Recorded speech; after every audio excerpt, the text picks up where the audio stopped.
The morning sun on New Haven felt warm and perfect. Tay watched as the younger children ran through the tall grass near the settlement. At 14 years old, he was supposed to keep an eye on them while the adults worked in the fields. It was an easy job. The colony was safe, peaceful, and home. "Don't go too far," Tay called out to Junho, who was chasing butterflies near the forest edge. Hana walked beside Tay, her 11-year-old face serious. "Do you think those new plants are really dangerous?" she asked, pointing to the purple flowers that had been marked with warning signs. "Administrator Kang said not to touch them. Something about alien spores." Tay shrugged. "Just stay away from the markers." But 8-year-old Junho had already crossed the line. His ball had rolled into the restricted zone, and he ran after it without thinking. The other children followed, laughing and playing. Tay ran after them, shouting for them to stop. That was when the ships appeared. They came down from the sky like falling stars, massive and gray. Tay had never seen ships that big. The Vaxil vessels landed in the field, crushing crops under their weight. Doors opened, and creatures stepped out. They were tall, thin, with 4 arms and faces that showed no emotion. Their skin was pale blue, and their eyes were black and empty. "Children of the human species," one of them announced in a flat voice. "You have violated quarantine protocols. You will come with us for processing." Administrator Kong came running from the settlement, his face red and panicked. "Wait! They're just children. They didn't understand the markers." The lead Vaxil turned its empty eyes toward Kang. "Ignorance does not exempt one from law. These juveniles must be detained and educated according to Galactic Code 773. "You can't take our children!" Kang shouted. Other adults were running now, mothers and fathers racing toward the field. The Vaxil soldiers moved quickly. They gathered Tai, Hana, Junho, and 9 other children. Tay tried to fight, but the aliens were stronger. He watched as Junho cried for his mother. Little Suji, only 5 years old, screamed in terror. Minji and Jiwon held hands, both crying. The older kids like Bora and Seung tried to stay calm, but fear showed in their eyes. "This is a diplomatic incident," Kang was shouting into his communication device. "I'm contacting the Human Systems Alliance right now." The Vaxil captain made a gesture that might have been their version of a shrug. "Your concerns are noted. File the proper forms. The juveniles will be returned after educational processing is complete. Estimated time, 6 to 8 standard months." "Months?" A woman broke through the crowd. It was Nari, Minho's mother. "You're taking my son for months?" "Compliance with galactic law is not optional," the captain said. "Your species agreed to these terms when you joined the Outer Colonies Agreement." Tay was pushed into the ship with the others. The metal walls were cold and gray. There were no windows. The younger children were crying now, all of them. Hana grabbed his hand and he could feel her shaking. "It's okay," Tay whispered, trying to sound brave. "Our parents will fix this.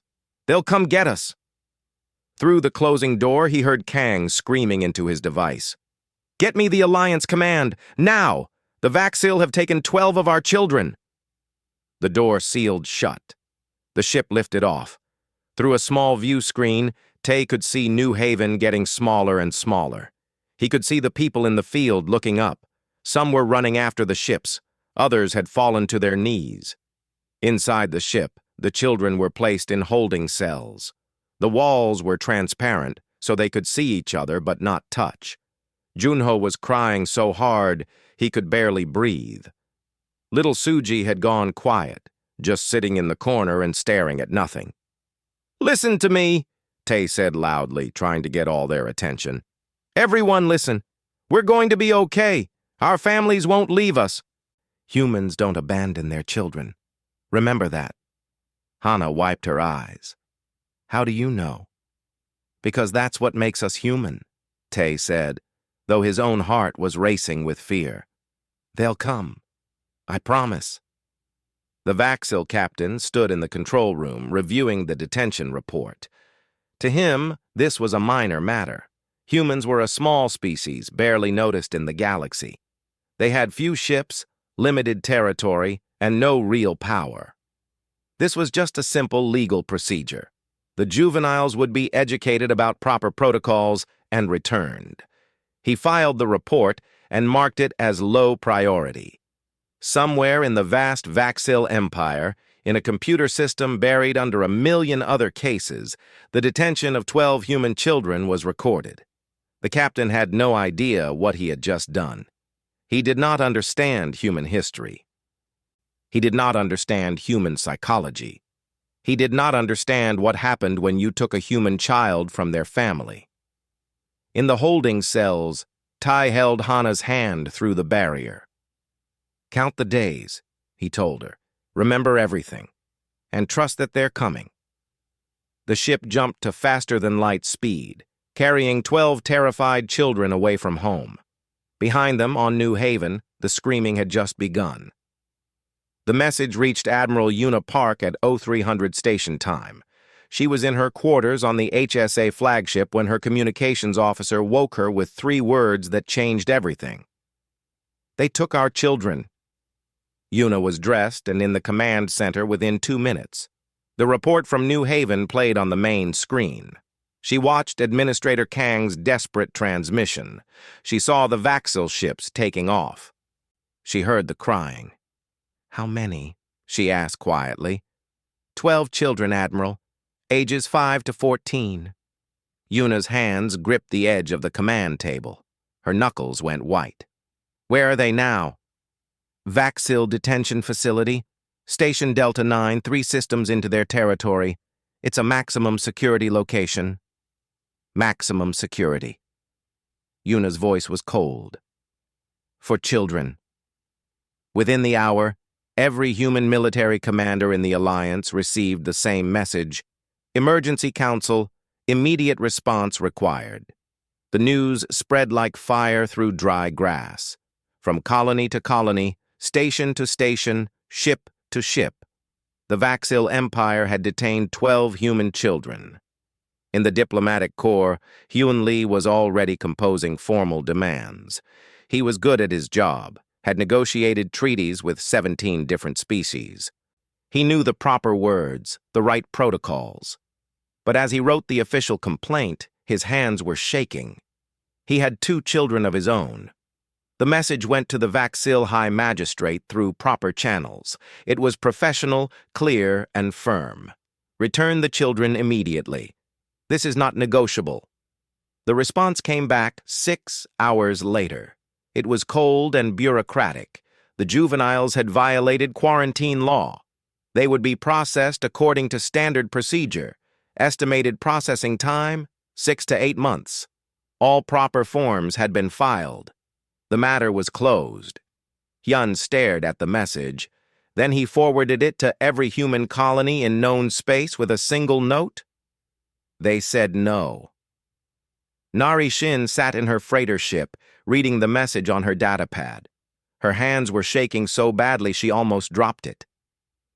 Her son Minho was gone, taken to some alien prison, and they wanted her to wait 8 months. She opened her ship's communication system. "This is Captain Nari Shin of the merchant vessel Morning Light. My son was taken by the Vaxil. I'm going to get him back. Anyone who wants to help, meet at the rally point near Vaxil Space. Bring whatever ship you have." She expected maybe a few dozen responses.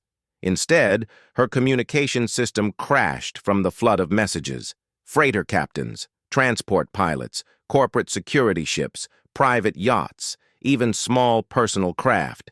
Thousands of messages, all saying the same thing: "We're coming." In the intelligence division, Jin sat in front of multiple screens, analyzing the Vaxil detention facility. The more he looked, the worse it got. The facility was designed for dangerous criminals. Armed guards, force fields, isolation cells, and somewhere inside were 12 terrified human children.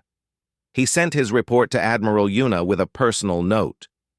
"The children are in a prison meant for violent offenders.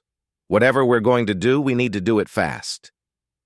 Across human space, Something was happening that the galaxy had never seen before. It wasn't organized by governments. It wasn't ordered by military command. It was spontaneous, organic, unstoppable. Every parent who saw the news felt it. Every person who had ever been a child felt it. The Vaxil had crossed a line that shouldn't exist. Mining colonies stopped production and began fueling ships. Corporate fleets redirected from trade routes. Colonial militia started drills. Civilian ships that hadn't moved in years were being pulled out of storage and repaired. The Galactic Council noticed the movement. Ambassador Threll, a diplomatic alien who had studied humans, sent an urgent message to the Council. "The humans are mobilizing, all of them. You need to understand what this means." But most of the Council dismissed it. Humans were a minor species. They had a small fleet, limited resources. This would blow over once they realized the legal reality. Only a few aliens understood. Those who had studied human history. Those who had read about old Earth wars. Those who knew what humans did when their young were threatened. One alien trader, an old creature named Voss, sent a message to the Vaxil Empire. He had traded with humans for 20 years. The message was simple. Return the children. Now. You don't understand what you've done. The Vaxil ignored it. Admiral Yuna stood before the gathered commanders. Every military leader in the Human Systems Alliance was present, either in person or by hologram. The room was silent. "We've sent diplomatic requests," Yuna said. "They've been refused. The Vaxil cite legal procedures. They believe this is a minor incident. They're wrong." She pulled up a star map. "I'm requesting permission to move the fleet to the Vaxil border. We won't cross unless ordered, but we'll be ready." One of the older commanders spoke up. "Admiral, this could start a war." Yuna looked at him. "They already started it. They just don't know it yet." The vote was unanimous. Every commander volunteered their ships, but something else was happening that the military hadn't expected. Thousands of civilian ships were already moving. Nari's merchant fleet had grown to over 3,000 vessels. They weren't waiting for permission. They weren't waiting for orders. They were going to get their children back. Hayan sent one final message to the Vaxil High Magistrate. This one wasn't diplomatic. It was personal. "You have 48 hours to return the children.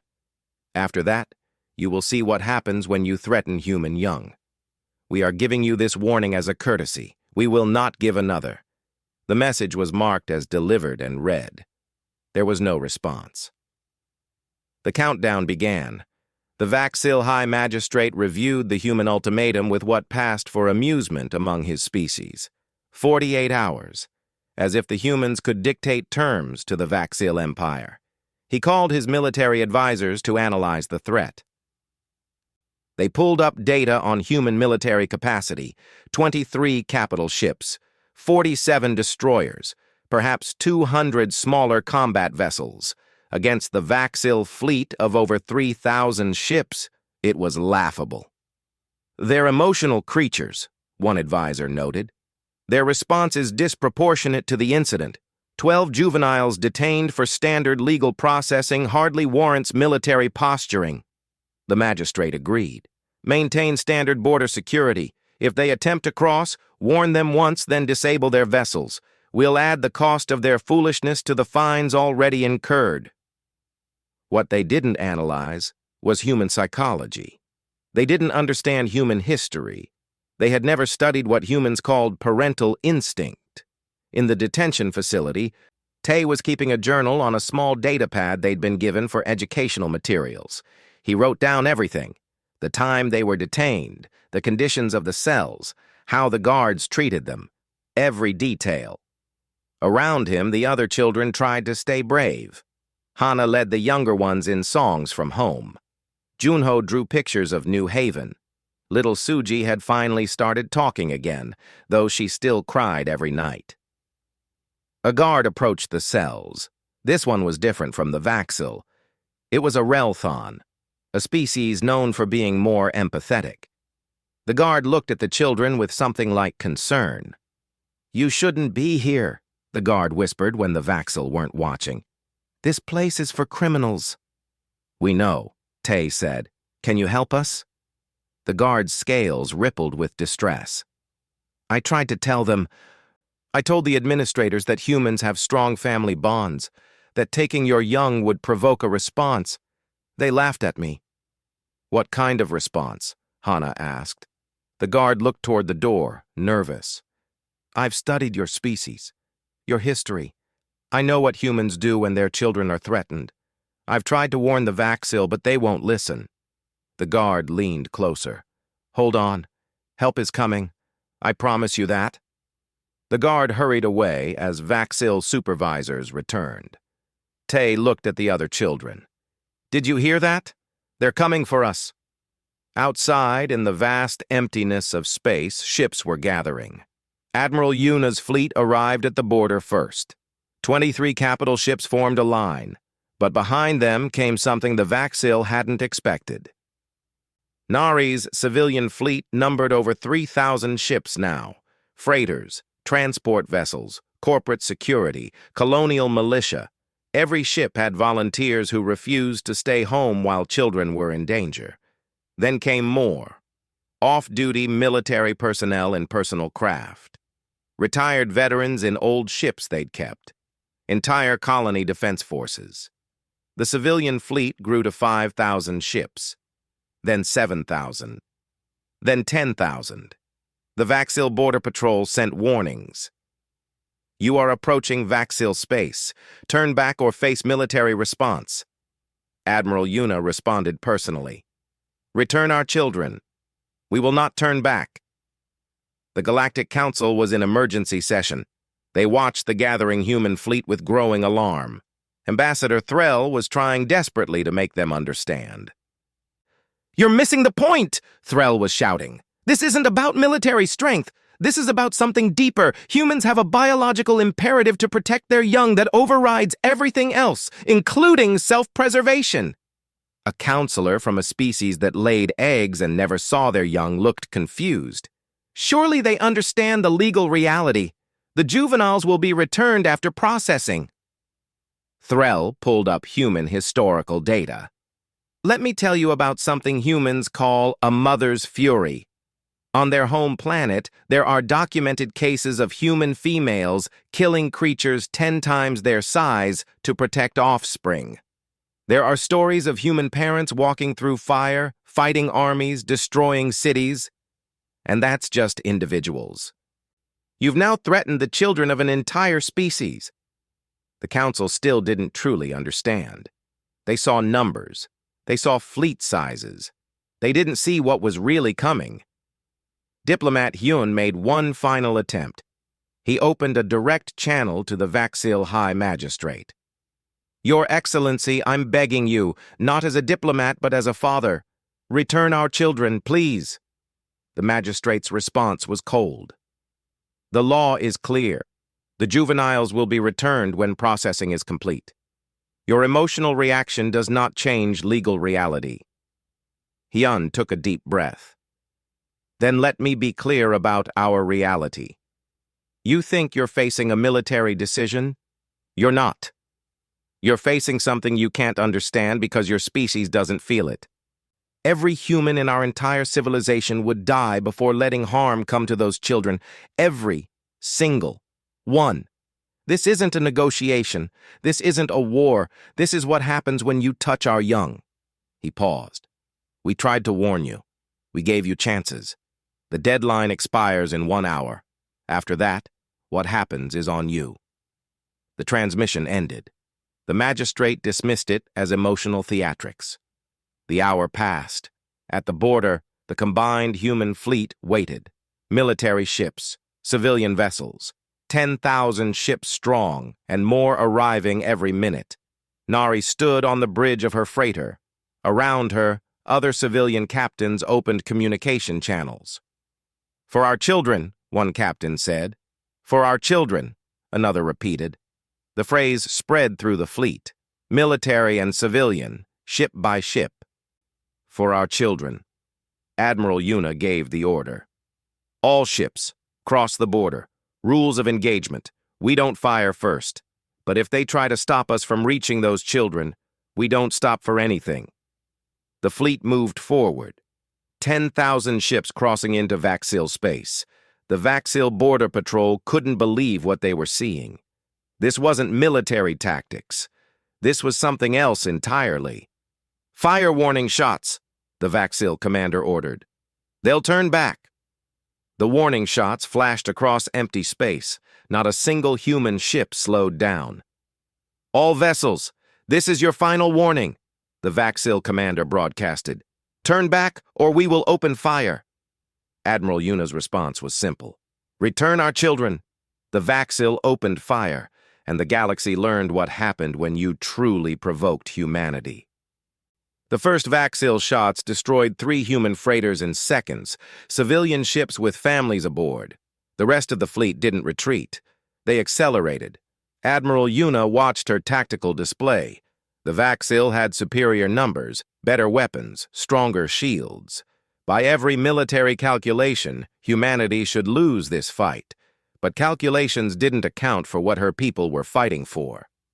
All military vessels, protect the civilian ships. Get them to that detention facility. Nothing else matters. The battle began in earnest. Vaxil destroyers fired on the advancing human fleet. Human capital ships returned fire, not aiming to destroy, but to create paths through the enemy lines. Every shot was calculated to clear the way forward. Nari gripped her freighter's controls as explosions lit up space around her. Her ship wasn't built for combat. None of the civilian ships were. But she kept flying forward, toward her son, toward Minho. A Vaxil fighter targeted her ship. Before it could fire, a human destroyer intercepted, taking the hit. The destroyer's captain broadcast on the civilian channel, "Keep going. We've got you." Across the fleet, military ships were sacrificing themselves to protect civilian vessels. It wasn't ordered. It was instinct. Every human in that fleet understood the mission. The Vaxil couldn't comprehend what they were seeing. Their enemy wasn't fighting to win territory or gain resources. They were fighting to reach 12 children. Ships that should have retreated kept coming. Vessels that should have been destroyed somehow kept flying. One Vaxil commander sent a desperate message to his superiors. "They're not stopping! We've destroyed hundreds of their ships and they just keep coming! What kind of species does this?" The answer was simple. The kind that would burn the galaxy to save their young. Jin led the special operations team on a stealth ship that slipped through the chaos. His team was small, only 20 soldiers, but they were the best. Their mission was clear: get to the detention facility and extract the children. 2 minutes to the station, the pilot announced. Jin checked his weapon. Beside him, the other soldiers did the same. They'd all volunteered. Several had children of their own. The stealth ship docked at a maintenance port. Jin's team moved fast and silent through the corridors. They'd studied the facility layout for hours. They knew exactly where the children were being held. Alarms started blaring. The Vaxil knew they'd been breached. "Go loud," Jin ordered. Speed was more important than stealth now. Inside the detention cells, Tay heard explosions. The lights flickered. The Relthon guard came running to their section. "Get ready!" the guard shouted. "Your people are here!" The younger children started crying, but now from hope, not fear. Hana grabbed Tay's hand. "They really came!" "I told you," Tay said, though his own voice was shaking. "Humans don't abandon their children." Jin's team fought through 3 security checkpoints. The Vaxil guards were trained for prison riots, not military assault. They fell back, confused and overwhelmed. Jin reached the detention wing and saw the cells, saw the children inside, saw their faces. "We're taking you home," he said. The team worked fast, overriding the cell locks. Tay helped get the younger children organized. Hana carried little Suji. Junho held on to Bora's hand. The older children helped the younger ones. Stay together, Jin ordered. We're going to move fast. Don't stop for anything. Outside, the battle raged. Admiral Yuna's forces had pushed deep into Vaxil space. 3 Vaxil military stations had already surrendered, unable to withstand the relentless human advance. Nari's freighter was damaged, one engine failing, but she kept flying. Other civilian ships formed around her, protecting each other. They were almost to the detention facility. On the station, Jin's team was moving back toward the ship. They had all 12 children, but Vaxil reinforcements were coming. "We've got hostiles converging on our position," one soldier reported. Jin made a decision. "Team Alpha, take the children to the extraction point. Team Bravo with me. We hold this corridor." "Sir, we'll be outnumbered. Just get those kids out. That's an order." The team split. Half the soldiers formed a defensive line while the other half rushed the children toward the docking port. Tay looked back and saw the soldiers preparing to fight. "They're staying behind for us," he whispered. The Relthon guard who had helped them ran alongside. "Your people are extraordinary," the guard said. "I've never seen such devotion." They reached the stealth ship. The pilot was already warming up engines. "Get in! Everyone in!" The children piled into the ship. Nari's freighter pulled alongside the station, close enough to see the stealth ship.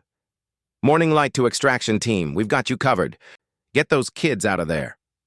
The stealth ship undocked just as Vaxil forces reached the docking bay. Jin and Team Bravo were still holding the corridor, but they were running out of ammunition. "Extraction team is clear," came the call. "All children accounted for." Jin smiled. "Then our job's done. Fall back." His team retreated, fighting every step. They made it to an emergency shuttle just as the corridor collapsed from weapons fire. Above the station, Admiral Yuna received the message she'd been waiting for. "All children are safe and en route to Rally Point." She took a deep breath. Then she opened a channel to all human ships. "Mission accomplished. All ships begin withdrawal. Cease fire unless fired upon." The human fleet began pulling back. But the Vaxil fleet was in chaos. They'd lost 3 stations, dozens of ships, and control of an entire sector. All in 6 hours. The Vaxil High Magistrate watched the reports coming in. His perfect legal system, his superior military, his vast empire had been torn apart by a species fighting for 12 children. He finally understood what his people had done. Nari's freighter was the first to dock with the extraction ship. She ran through the airlock and found Minho standing with the other children. Her son saw her and ran. "Mom!" he cried. She grabbed him and held him so tight he could barely breathe. Around them, other ships were arriving, other parents finding their children. Admiral Yuna watched from her command center. The children were safe, not a single one harmed. That was all that mattered. The cost had been high, over 300 ships destroyed, thousands of casualties. But if asked if they'd do it again, every human in that fleet would say yes, because that's what humanity was. That's what made them different. The galaxy was watching, and now they understood. New Haven's landing field was crowded with thousands of people when the transport ships arrived. News crews from across human space were recording. The entire colony had turned out to welcome the children home. The ship doors opened. Tay stepped out first, blinking in the bright sunlight. Behind him came Hana, holding Suji's hand, then Junho, Minho, and all the others. 12 children who had been gone for 10 days that felt like forever. The crowd erupted. Parents rushed forward, crying and laughing. Nari grabbed Minho again, refusing to let go. Other families embraced their children. Administrator Kang stood back, tears streaming down his face.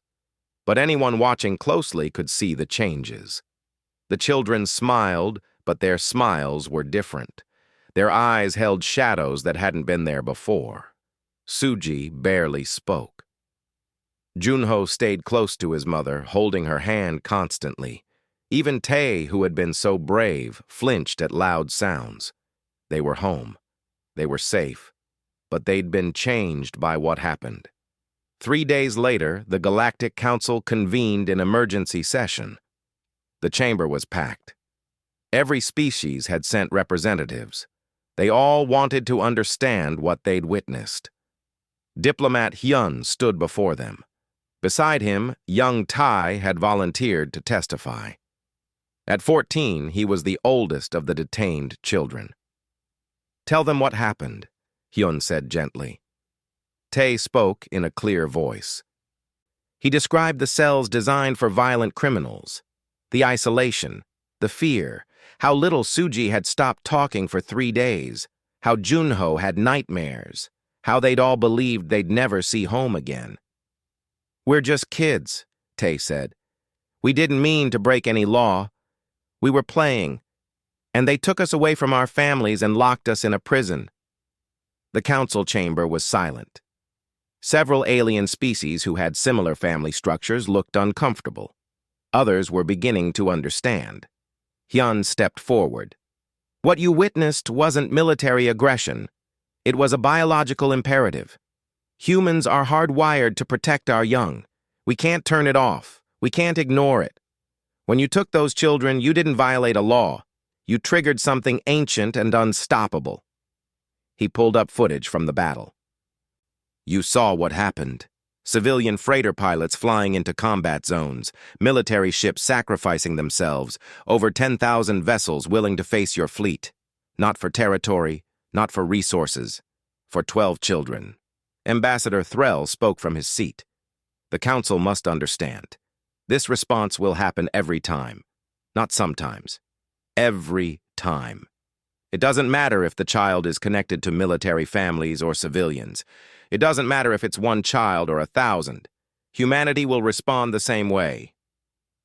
The Vaxil delegation sat in their section, notably subdued. The High Magistrate was no longer in charge. He'd been removed from power the day after the battle. The new Vaxil representative stood to speak. "We understand now what we failed to see before," the representative said. "We applied our legal system without understanding your species' nature. We treated your young as we would treat our own. That was our mistake." The representative turned to Tae. "Young human, on behalf of the Vaxil Empire, I apologize. We caused you and your companions harm.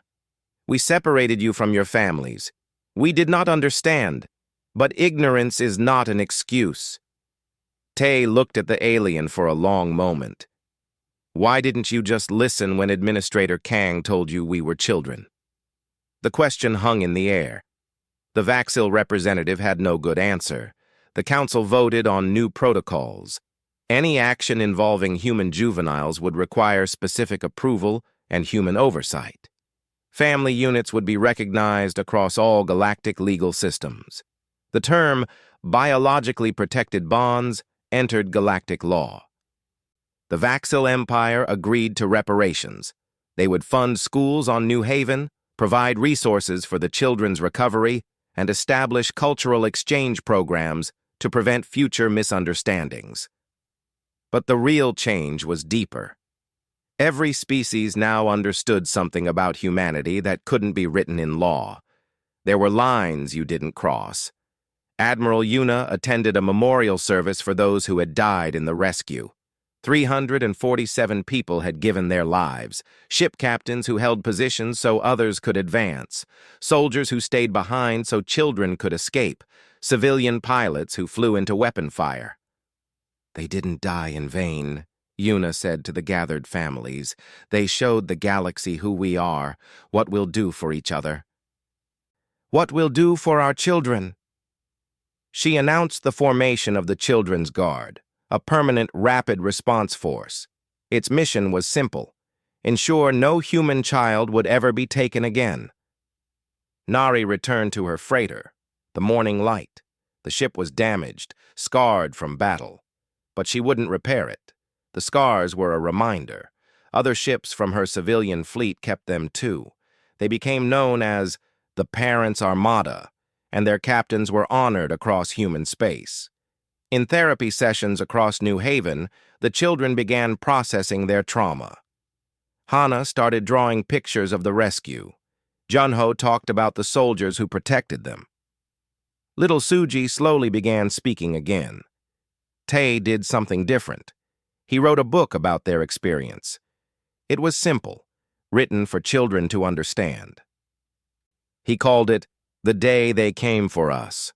The book became required reading in every human school, not to teach fear, but to teach what makes humanity special, that no child is ever alone, that family means something unbreakable. Years later, Administrator Kang met with Vaxil diplomats who came to New Haven for reconciliation talks. The aliens wanted to understand human culture better. "Why did so many of your people risk death for 12 children?" one Vaxil asked. The logical calculation would suggest preserving the greater population. Kang smiled sadly. Logic doesn't apply to parenthood. Those weren't just 12 children. They were our children. Every human who flew in that fleet would have done the same for their own. And knowing that others would do it for their children made them willing to do it for everyone's children. He gestured to the settlement where children played safely. That's civilization, not law or treaties. It's the promise that we'll protect each other's young like they were our own. The galaxy remembered the lesson. In bars across 1,000 worlds, species told the story. In military academies, it became a case study in asymmetric warfare. In diplomatic schools, it was taught as an example of cultural understanding. But the truest version was told by the Relthon guard who had helped the children. He traveled to different worlds, sharing what he'd witnessed. "I saw a species that would rather burn than abandon their young," he would say. "I saw ships fly into certain death for children they'd never met. I saw what humanity truly is, and I tell you this, if you ever doubt what to do, imagine what a human parent would do for their child. Then you'll understand what honor really means." On New Haven, life went on. The children grew up. Tae became a diplomat, working to build understanding between species. Hana became a teacher. Junho joined the Children's Guard when he was old enough, and every year, on the anniversary of the rescue, all of humanity observed a moment of silence. Not for the battle, but for a simpler truth. That every child deserves to be protected, that family is sacred, that some bonds can't be broken by law or distance or fear. The Vaxil had asked if humans understood what they'd done by imprisoning 12 children. The galaxy learned the answer. Humanity understood perfectly. And they'd made sure it would never happen again. The story ended not with war or victory, but with children playing safely under an alien sun, watched over by people who would never let them be taken again. That was the real legacy. That was what humanity brought to the stars.